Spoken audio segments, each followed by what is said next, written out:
राजमहल की हवाओं में अजीब सी गर्मी घुली हुई थी।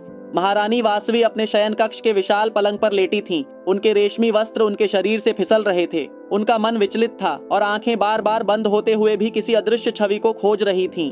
यह रात औरों से अलग थी। हर कोना सजीव लग रहा था, जैसे महल की दीवारें उनकी सांसों की गूंज सुन रही हों।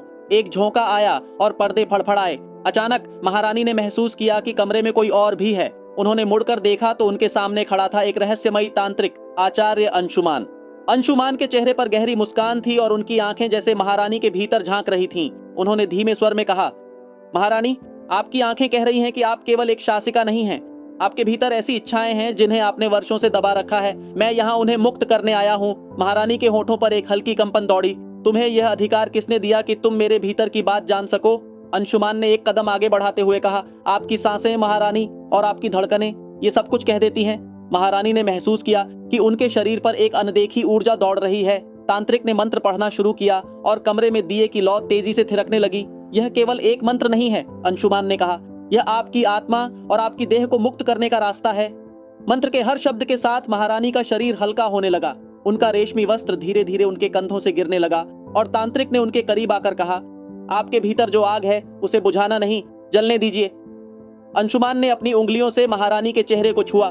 उनका स्पर्श गर्म और उद्दीप्त था।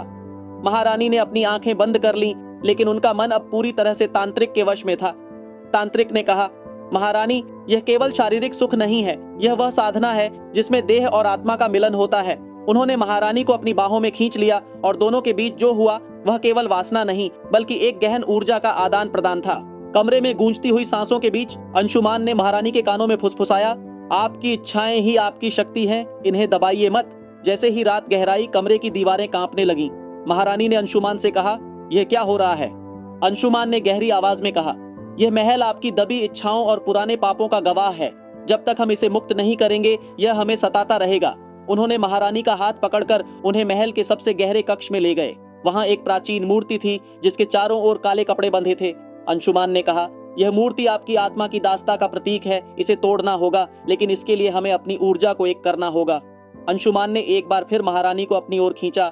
दोनों ने अपनी सारी ऊर्जा उस मूर्ति की ओर केंद्रित की और जैसे ही उनकी शक्ति चरम पर पहुंची, मूर्ति टूटकर बिखर गई। अंशुमान ने महारानी से कहा, आपने अब अपनी इच्छाओं को पहचान लिया है। याद रखें, वासना पाप नहीं है। यह तभी बंधन बनती है जब हम इसे गलत दिशा में ले जाते हैं।